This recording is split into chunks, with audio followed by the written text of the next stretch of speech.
नमस्कार दोस्तों, income tax की रिटर्न की ड्यू डेट एक्सटेंड की जाए असेसमेंट ईयर 22-23 की 31 जुलाई 2022 से 31 अगस्त 2022 तक।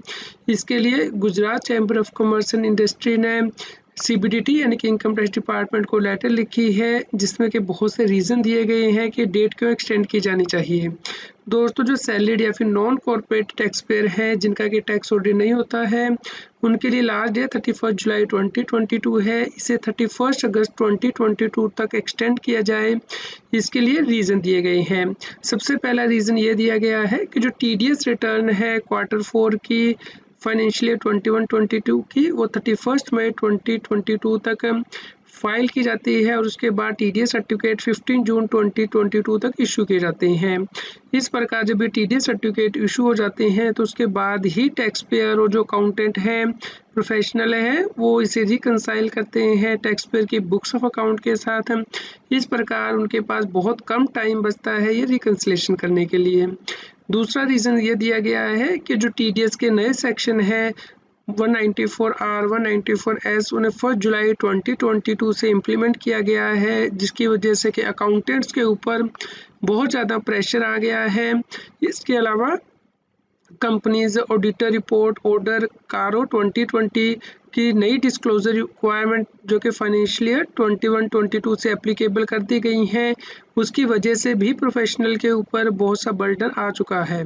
इसके अलावा आईसीआई ने अकाउंटिंग स्टैंडर्ड इशू किया है, नॉन कॉर्पोरेट एंटिटीज़ की फाइनेंशियल स्टेटमेंट में किस प्रकार डिस्क्लोजर करना है, इसके लिए भी एमएसएमई टैक्स पेयर को बहुत सी परेशानी हो रही है और वो जो है इस स्टैंडर्ड को जो कि रिकमेंडरी नेचर का है वो कंप्लाई करना चाहते हैं और उनका जो वर्क बर्डन है वो बढ़ गया है। इसके अलावा जो अगला रीज़न दिया गया है वो है कोविड-19 का। 8 जुलाई 2022 तक 18,000 से ज़्यादा नए कोविड केस रिपोर्ट किए गए हैं, 38 डेथ्स हो चुकी हैं और जो एक्टिव केसेस हैं वो 1 लाख से ज़्यादा है कोविड के।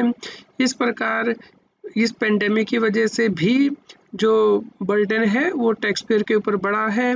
इसके अलावा इनकम टैक्स के पोर्टल पे भी बहुत से इश्यूज आ रहे हैं और जो आईटीआर फाइलिंग की यूटिलिटी है ITR 1, ITR 2, ITR 3, ITR 4 assessment year 22-23 की वो 1 जुलाई 2022 को ही रिलीज़ की गई हैं।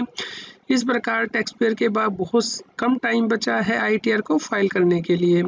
और इनकम टैक्स डिपार्टमेंट ने तो ट्वीट भी किया था कि इनकम टैक्स के ई फाइलिंग पोर्टल पे बहुत सी टेक्निकल प्रॉब्लम्स आ रही है इरेगुलर ट्रैफिक की वजह से और वो सही से काम नहीं कर रहा है।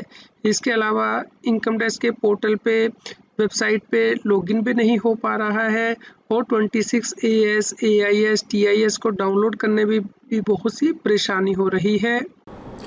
इनकम टैक्स के जो सॉफ्टवेयर है वो जो बहुत सी प्रॉब्लम आ रही है और सॉफ्टवेयर बहुत ही ज़्यादा स्लो चल रहे हैं और बहुत ज़्यादा टाइम जो कंज्यूम कर रहे हैं। TDS और TCA जो है एज पर फॉर्म नंबर 26 AS वो रिफ्लेक्ट नहीं हो रहा है प्री फील्ड ITR में और ITR 5 को अभी तक अपडेट नहीं किया गया है। आधार OTP भी जनरेट नहीं हो पा रहे हैं। फ़ोन नंबर 15CA 15CB में भी लिंक के इशू अभी तक आ रहे हैं और डिपार्टमेंट ने अभी तक इन प्रॉब्लम को फिक्स नहीं किया है, जिसकी वजह से कि जो टैक्स पेयर है उनकी परेशानी बढ़ी है। इसलिए Gujarat chamber of commerce and industry के द्वारा रिक्वेस्ट की गई है कि नॉन ऑडिट केसेस में जो ड्यू डेट है ITR को फाइल करने की फाइनेंशियल ईयर 21-22 यानी कि असेसमेंट ईयर 22-23 की उसे एक्सटेंड किया जाए 31 जुलाई 2022 से 31 अगस्त 2022 किया जाए। दोस्तों, यदि आपको भी लगता है कि ड्यू डेट एक्सटेंड होनी चाहिए तो आप हमें इस वीडियो में नीचे कमेंट करके बताइए। उम्मीद करते हैं आपके लिए यह न्यूज़ यूज़फुल रही होगी। कृपया लाइक कीजिए और शेयर कीजिए ताकि सभी लोगों तक ये जानकारी पहुंच पाए और वो इनकम टैक्स की कंप्लायंस कर पाएँ। रेगुलर GST और टैक्स अपडेट के लिए इस चैनल को सब्सक्राइब करें। आप हमें टेलीग्राम ऐप CS अब्बीसिंह टैक्सिल पर ज्वाइन कर सकते हैं ताकि आप GST और इनकम टैक्स के रेगुलर अपडेट अपने मोबाइल पर ही प्राप्त कर सकें।